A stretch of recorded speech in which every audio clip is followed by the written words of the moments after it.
Bueno, quería compartirle, quiero empezar compartiéndole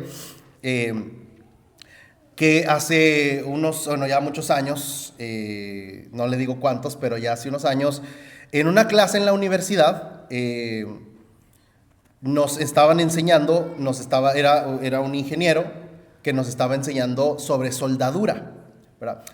¿Quién sabe soldar aquí? ¿No sabe? Alza la mano, ¿sabe soldar? Ok. Dicen que los que saben soldar ganan mucho dinero en Estados Unidos, no sé si es cierto o no, ¿verdad? Pero cuando tenía 13 años, fue mi primer trabajo, ¿verdad? Mi papá tenía la regla en la casa de que después de los 13 años teníamos que ponernos a hacer algo y no nada más estar en la escuela. Y un hermano de la iglesia tenía un taller de soldadura, pagaba 120 pesos a la semana en ese tiempo, imagínense. 120 pesos son $6 hoy. Pagaba 120 pesos a la semana. Mi papá me dijo, no importa el dinero, te vaya ya, aprenda. Entonces toda la tarde me iba con el hermano a soldar a los 13 años. Y fue mi primer trabajo, trabajé ahí 2 años. Y aprendí un poco a soldar. Cuando llegué a la universidad ya se me había olvidado. Y el ingeniero nos estaba enseñando a soldar. Nos dio toda la clase sobre soldadura. Tipos de varillas, de 30, de 40, de todo eso, ¿verdad? Y nos dio toda la teoría, hermano, sobre soldar, toda la clase sobre soldadura, los tipos de voltaje para soldar, los tipos de varilla, bueno, eso es lo que me acuerdo. Pero de verdad nos dio un bimestre gran parte de ese bimestre de clases nos habló sobre soldadura. Pero se llegó la hora de la verdad, que es ir a soldar, ¿verdad? Entonces él dijo, ¿alguien sabe algún lugar para soldar? Y yo tengo un tío que hasta el día de hoy, hermano de mi mamá, que hasta el día de hoy es soldador. Y yo le digo, yo tengo un tío que es soldador y la verdad es que no trabaja mucho, entonces yo creo que el taller está disponible, le voy a preguntar. Y dijo el ingeniero, bueno, si alguien sabe un lugar donde podamos ir a practicar todo lo que hemos aprendido, ¿verdad? Y bueno, yo le llamé a mi tío, y mi tío es lo que diríamos en México, bien mitotero, ¿verdad? O sea, le encanta eso, ¿verdad? Y sí, vengan, acá lo recibo. Y fuimos a su taller de soldadura. Y yo le dije, tío, tú no tienes que estar ahí, nomás déjanos el taller y la máquina y ya nosotros llevamos las varillas para soldar y el ingeniero, que es el experto en soldadura, nos va a enseñar a soldar. Entonces llegamos ahí y mi tío estaba por allá así como viendo de lejos, como haciendo como que hacía algo, pero estaba pendiente todo. Y bueno, para ya no hacerle tan larga la historia, hermanos, realmente el ingeniero no sabía soldar bien, ¿verdad? O sea, él sabía toda la teoría, pero no sabía soldar bien. Lo que pasaba, los que saben soldar, es que se le pegaba, ¿verdad? Ve que cuando no sabe, se le pega la varilla para soldar, y se le pegaba, y así hacía el ingeniero, y decía, bueno, pues que esto... Ahí sacaba cualquier excusa, ¿verdad? Y mi tío que estaba por allá dijo, no, miren, déjenles enseño, ¿verdad? Y él dice, en soldadura, los que saben soldar hacen un cacahuatito, no sé cómo le llaman, como un maní. Cuando uno solda y uno solda bien, hace un cacahuatito bien hechecito, ¿verdad? Y mire, se agarró y soldó. Y bueno, al ingeniero no le gustó mucho, ¿verdad? Y a mi tío al final dijo, no, ese ingeniero ni sabe soldar, ¿verdad? Tanto que dice. Porque la mejor manera de enseñar a hacer algo es encarnándolo, ¿cierto? La mejor manera de enseñar a hacer algo es encarnándolo, especialmente cuando es algo muy práctico, ¿verdad? Por ejemplo, si usted dice, voy a enseñarle a hacer un huevo estrellado, como decimos en México, un huevo frito, sin que se le reviente la yema, pero a la vez que no quede cruda. A lo mejor usted le puede dar una clase, así como el ingeniero, ¿verdad? Toda una clase de cómo hacerlo, pero la mejor forma de enseñar es encarnándolo, es decir, mírame cómo se hace, ¿verdad? Esa es la mejor forma, y casi en todos los oficios, hasta en todo tipo de trabajos, la mejor forma de enseñar a alguien es encarnándolo. Incluso en los trabajos, en las oficinas, cuando hay una capacitación y entra un trabajador nuevo y dicen, lo vamos a capacitar para que trabaje, pues la mejor forma de hacerlo es encarnándolo, ¿verdad?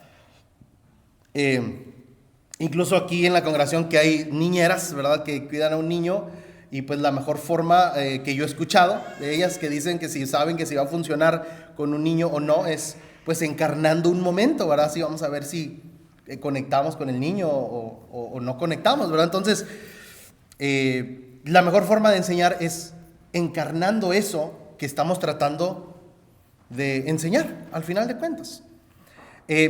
¿Por qué Dios se hizo hombre? ¿Por qué Jesús decidió encarnarse? ¿Qué aprendemos de él? ¿Qué cosa nos quería enseñar Jesús? Que se quiso encarnar. Y hermanos, nosotros constantemente decimos, bueno, es que soy humano, es que soy humano, es que soy humano. Pero una de las cosas que Jesús nos quiso enseñar al venir a la tierra es a ser humanos, justamente, ¿verdad? Ya dijimos y sentamos las bases de que la mejor forma de enseñar a otra persona a hacer algo es encarnándolo y demostrándolo. Entonces Jesús, imagínense hermanos a Dios en el cielo diciendo, los seres humanos deben de ser así y deben de ser así y deben de ser así y deben de ser así, y nos da los 10 mandamientos y nos dice no matarás, y dicen, bueno Dios, pues es que tú dices no matarás porque tú no vives aquí con nosotros, a veces sí dan ganas de matar, ¿verdad? O dice no darás falso testimonio, dices, bueno Señor, porque tú estás allá en tu trono, ¿verdad? ¿Cómo nos quieres enseñar a ser buenos seres humanos si tú estás allá, tú no eres humano? Jesús se encarna y nos enseña lo que es ser un ser humano en toda la extensión de la palabra. Hay un autor que dice, Dios nos hizo como Él en su naturaleza divina y nosotros rechazamos eso en el huerto del Edén. Y ahora Jesús se hizo como nosotros para enseñarnos a ser humanos en toda la extensión de la palabra. Entonces Jesús, hermanos, se encarnó para enseñarnos a ser humanos, para enseñarnos a ser buenos humanos.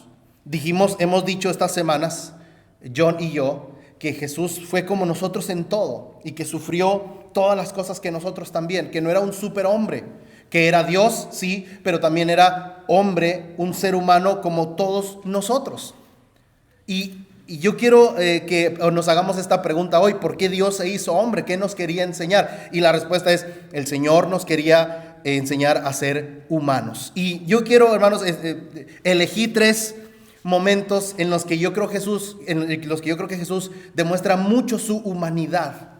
Escogí los 3 momentos que yo considero, a lo mejor se me pasó uno por ahí, pero que considero que son los 3 momentos en los que Jesús fue más humano que nunca.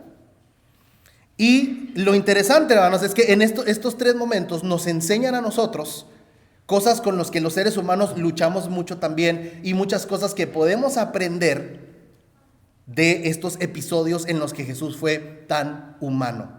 3 momentos en los que yo creo que Jesús fue más humano que nunca y que nos enseña mucho sobre las luchas que nosotros tenemos también. Número 1, hermanos, el primer momento que quiero que recordemos es cuando Jesús purifica el templo. ¿Recuerda usted ese episodio? Lucas capítulo 19. Jesús llega en Lucas 19 y purifica el templo y se indigna. Esto es una palabra, y aquí Jesús le sale la humanidad en todo su esplendor. Jesús se indigna, hermanos. Jesús llega al templo. ¿Recuerda usted el episodio? Lucas capítulo 19. Jesús llega al templo y lo que ve es que en el templo han puesto una vendimia. Y Jesús llega y se indigna, hermanos, y agarra un látigo y empieza a tirar golpes, hermanos. Jesús se enoja mucho y llega a las mesas de la gente que está vendiendo, Lucas 19, y las empieza a voltear.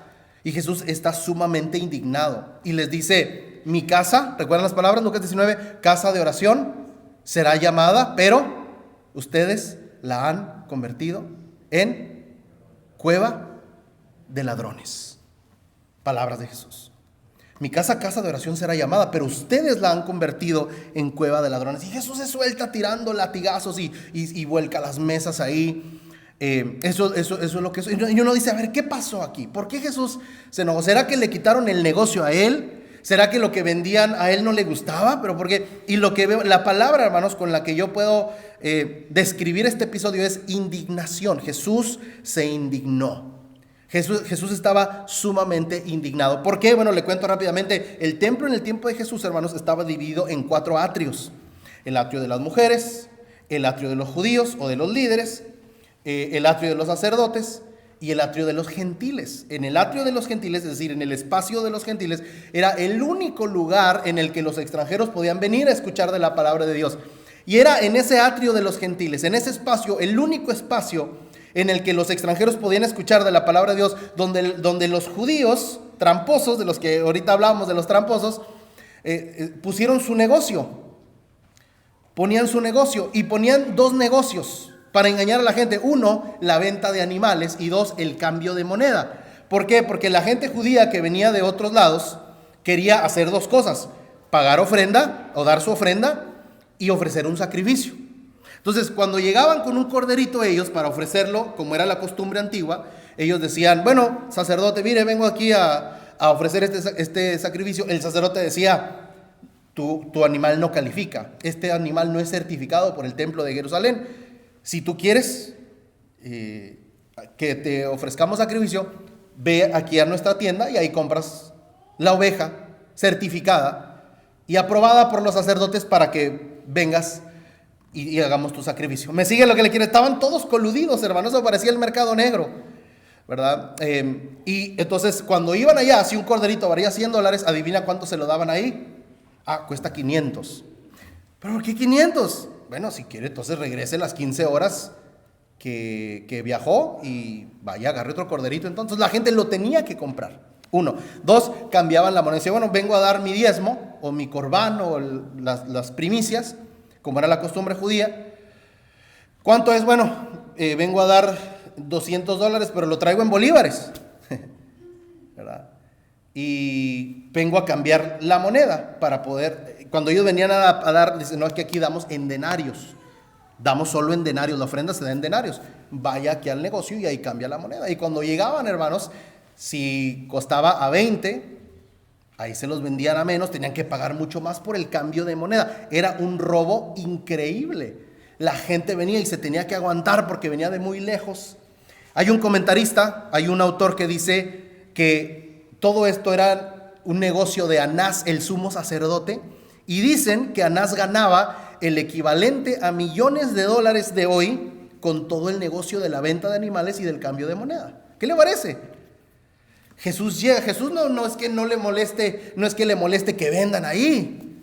Jesús ve el engaño que hay en el atrio de los gentiles, que primero despojaron a los extranjeros del único lugar donde pueden hablar de la palabra de Dios.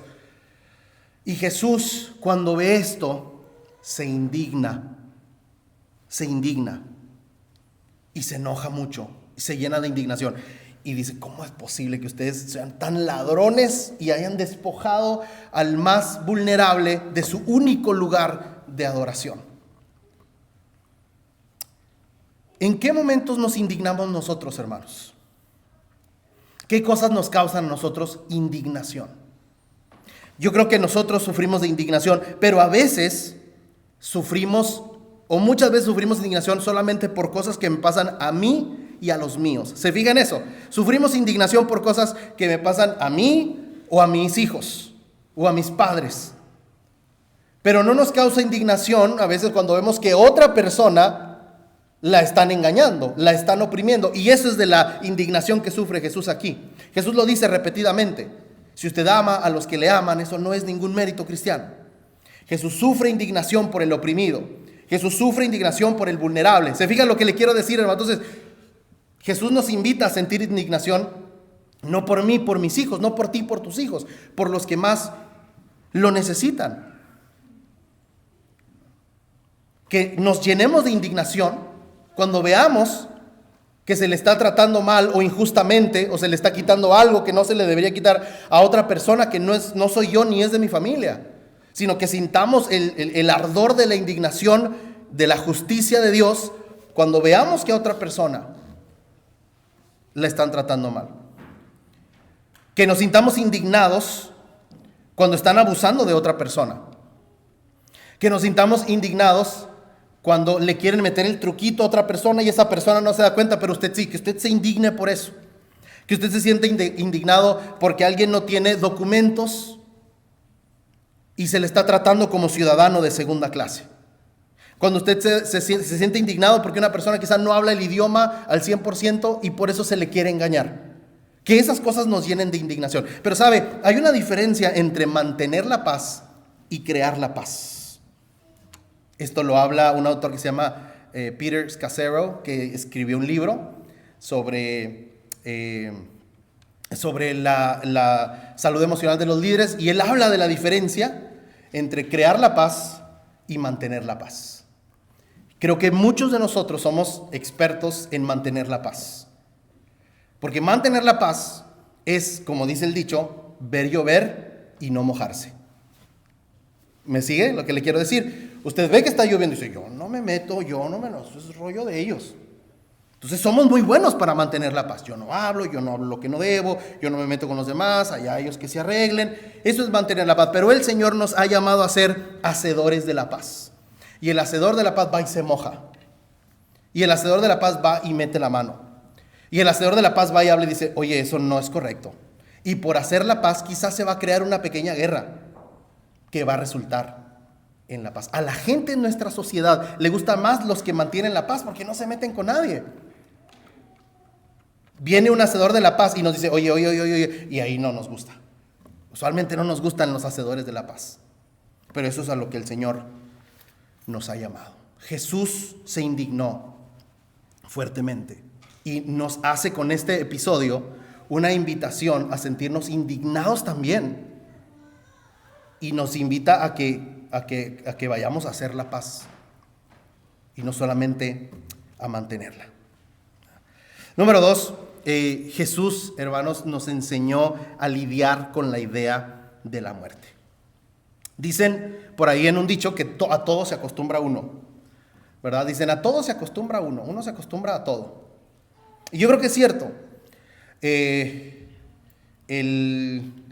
viernes y sábado, hermanos, digamos que anduve cargando cosas pesadas, tirando basura y haciendo otras cosas.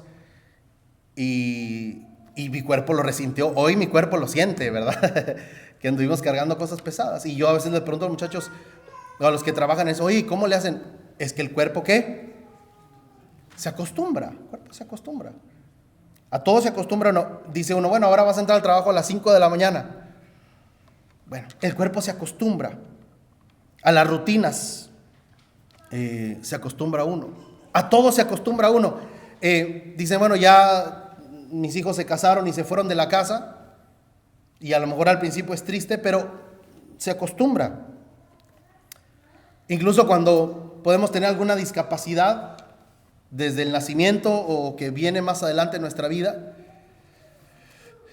hay una nueva realidad y uno se acostumbra. ¿Se acuerda cuando arrancó el COVID en el 2020 que decían, a todo se acostumbra uno? Andábamos muy alarmados en el 2020 por el COVID y decía la gente, recuerde que esta es nuestra nueva realidad, porque las cosas uno se acostumbra a todo. A lo único que no nos acostumbramos y nunca nos vamos a acostumbrar es a lidiar con la muerte.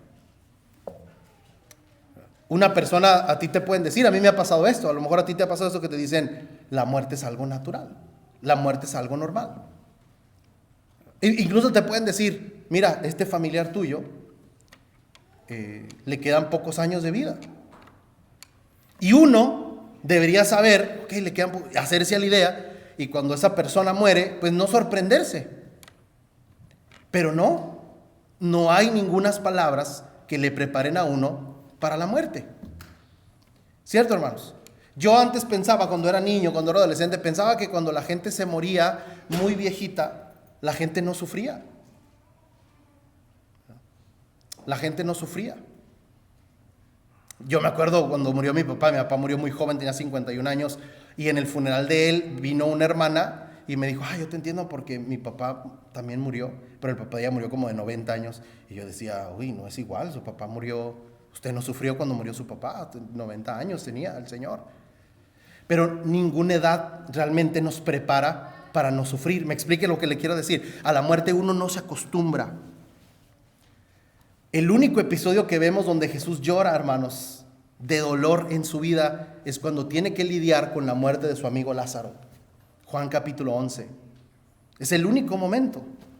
Y el apóstol Pablo nos dice en 1 Corintios 15, 26, cuando él habla de la resurrección, él dice, el enemigo final, que en el griego no es como el último enemigo en el orden cronológico, sino el último enemigo en el sentido del enemigo más grande que tenemos, ¿verdad? El enemigo final es la muerte.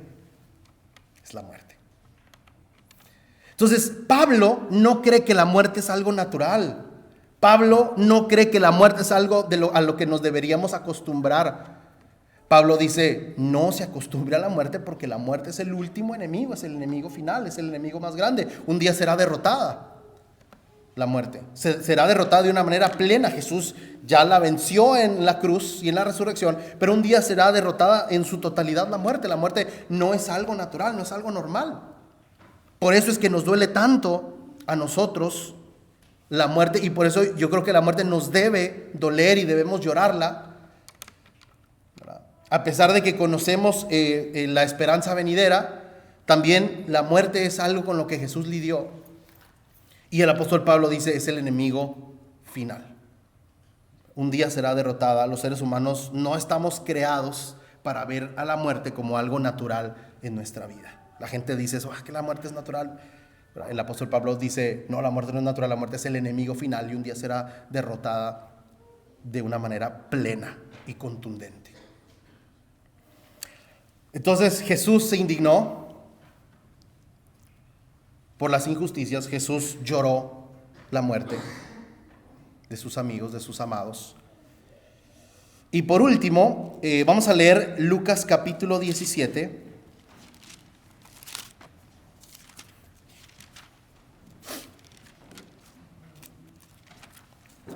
Hemos mencionado Lucas 19, hemos mencionado Juan 11:35 y 1 Corintios capítulo 15. Y ahora Lucas 17, pero ahora sí quiero que me acompañen si tienen su Biblia. Lucas 17 del 30 al 33.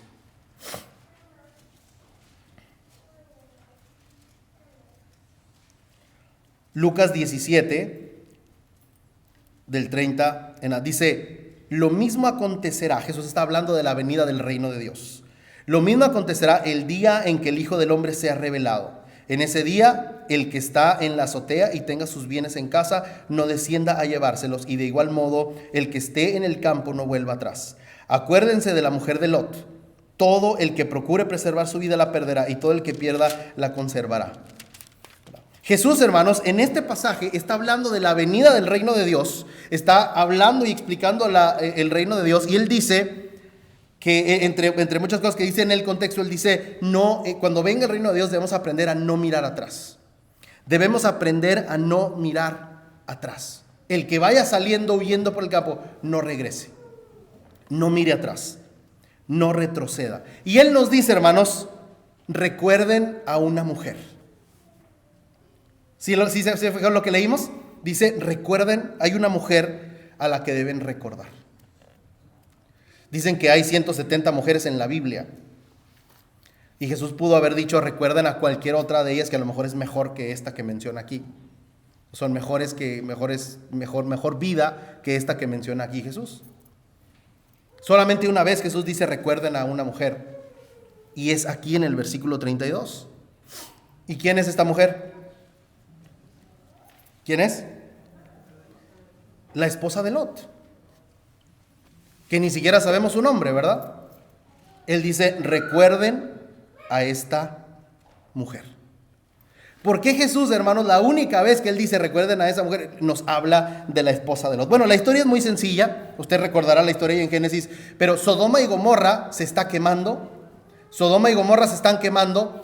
Y Dios manda un par de ángeles a rescatar a Lot, a su esposa y a sus hijos. Dios manda un par de ángeles a salvar a Lot, a su esposa y a sus hijos. Y le dice, vámonos, viene Dios nos envió, dicen los ángeles, para salvarlas, vámonos de aquí. Dios tiene cosas para ustedes.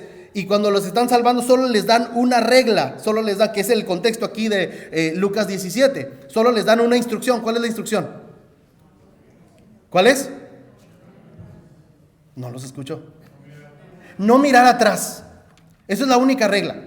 No mire hacia atrás. Ahora, ¿por qué esa regla, hermanos? ¿Por qué la regla y por qué Jesús, hablando del contexto de no mirar atrás, dice recuerden a la esposa de Lot? ¿Y por qué les dan esa única instrucción? No miren hacia atrás. Bueno, porque atrás se estaba cayendo a pedazos la única vida que la esposa de Lot conocía. Literalmente se estaba quemando. Toda la vida que ella conocía se estaba quemando en su totalidad. Y Dios le dice, no voltees. ¿Por qué? Porque voltear atrás o no mirar atrás representa que confío en lo nuevo que Dios tiene para mí. ¿Se fija lo que le quiero decir? Porque no mirar atrás representa la confianza de que yo confío en lo nuevo y en el futuro desconocido que Dios tiene para mí. ¿Se fijan, hermanos? Dios tiene algo nuevo que a lo mejor es desconocido y Dios quiere que yo me enfoque en eso, y al mirar atrás yo desconfío de eso. Cuando ella voltea hacia atrás, ¿qué le pasa?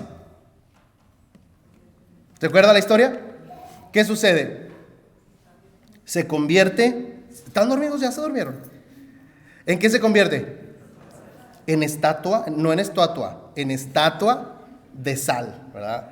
Se convierte en una estatua de sal. Ahora, las traducciones del hebreo son muy interesantes, a veces que traduzcan eso como estatua de sal, porque uno piensa que estatua de sal es como que se hizo sal y se desvaneció toda, pero algunos comentaristas han sugerido que la mejor forma de traducir esto es como que se calcificó.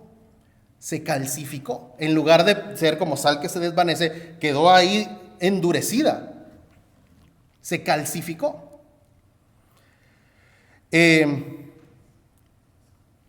Ella se quedó. ¿Qué quiere decir que ella se quedó como una estatua en ese lugar? Que ella se quedó permanentemente en un lugar que solamente era de paso. ¿Me explico lo que le quiero decir? Ella se quedó permanentemente en un lugar que solamente era de paso. Porque Dios tenía provisión para ella, Dios tenía planes para ella, Dios tenía un lugar seguro para ella, Dios tenía una nueva historia para ella, pero todo eso estaba en el futuro. ¿Me siguen lo que le quiero decir, hermano? Dios tenía planes para ella, Dios tenía provisión para ella, Dios tenía una nueva vida para ella, Dios tenía cosas materiales para ella, Dios tenía nuevas personas para ella, Dios tenía grandes planes para ella, pero todo eso estaba en el futuro, todo eso estaba en el futuro, no atrás. Por eso Dios dice, mira hacia adelante y no mires hacia atrás. Ella amaba todo lo que estaba dejando. Ella quizá amaba más todo su recuerdo que lo que Dios tiene para ella enfrente. Hermano, ¿no nos pasará esto a nosotros a veces? Que estamos tan anclados a lo que ya pasó en nuestra vida y que no podemos ver y estamos volteando y volteando. ¿Cuántos de nosotros ya seríamos una estatua de sal, hermanos? Siempre mirando a todo lo que hemos hecho, siempre mirando a todo lo que nos ha pasado, siempre mirando a todo el pasado. A veces el pasado se puede estar quemando a pedazos, se puede estar cayendo a pedazos, pero usted y yo seguimos volteando y Dios le dice, no mires hacia atrás, mira hacia adelante, ahí hay provisión, ahí hay planes, ahí hay un lugar nuevo, ahí hay provisión para ti, hay trabajo, hay amigos, hay una historia nueva, no mires hacia atrás. Y nosotros, aunque el pasado se esté quemando, quiero seguir volteando y volteando y volteando. Mire esta frase de un autor: a veces es más cómodo el pasado tóxico que ya conocemos que la libertad del futuro desconocido. Se la vuelvo a leer. A veces es más cómodo el pasado tóxico que ya conocemos que la libertad del futuro desconocido. Hermanos, si hay una persona que necesita aprender a no mirar atrás, porque quizá el pasado se le está cayendo a pedazos, y mirar hacia adelante, son los inmigrantes, somos los inmigrantes. Y a veces nos cuesta mucho, hermanos, dejar de mirar atrás. Y como la esposa de Lot decimos, ay, se están quemando ya mis collares, yo ya tenía tantas riquezas y tantos collares. El Señor le dice, por favor entienda todo lo que hay más adelante, que a lo mejor ahorita no lo puede ver, pero ya no mire atrás. No, pero es que yo vivía allá en San José de los Burros y era ahí un lago tan bonito. Y el Señor dice, eso se está cayendo a pedazos, ya por favor mire hacia adelante. Pero es que yo tenía un amigo que desde los 5 años hasta el chicle nos compartíamos, ¿verdad? Y dice el Señor, allá al frente hay más cosas, deje de llorar y deje de mirar atrás. Cuando Jesús habla del reino de Dios, dice, no miren hacia atrás, por favor. Recuerde a la esposa de Lot, dice Jesús. Jesús es el rey de mirar hacia adelante, aunque adelante lo que le esperaba era la cruz. ¿Sí? No voy a mirar atrás. ¿Cuántos de nosotros, hermanos, necesitamos ese recordatorio hoy? ¿Cuántos de nosotros hemos vivido una vida de siempre mirar atrás? ¿Cuántos de nosotros, hermanos, ya seríamos, nosotros y toda nuestra familia, una familia de estatuas de sal? Calcios caminantes. Porque lo único que hacemos es ser como la esposa de Lot. Y miramos siempre atrás. Y a veces a lo que hay atrás en el pasado está quemado, está incendiado como en Sodoma y Gomorra. Se está cayendo a pedazos. Ya no hay nada ahí para nosotros. Y el Señor te dice, sigue por favor, sigue por favor, sigue por favor.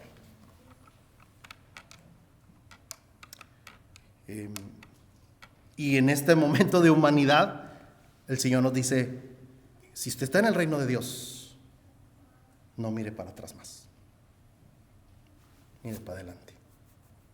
Como dice en el dicho vulgar, para atrás ni para qué, ni para agarrar vuelo, dicen en México. No nos queremos divorciar de nuestros pasados, ni nuestros amigos, ni nuestros familiares.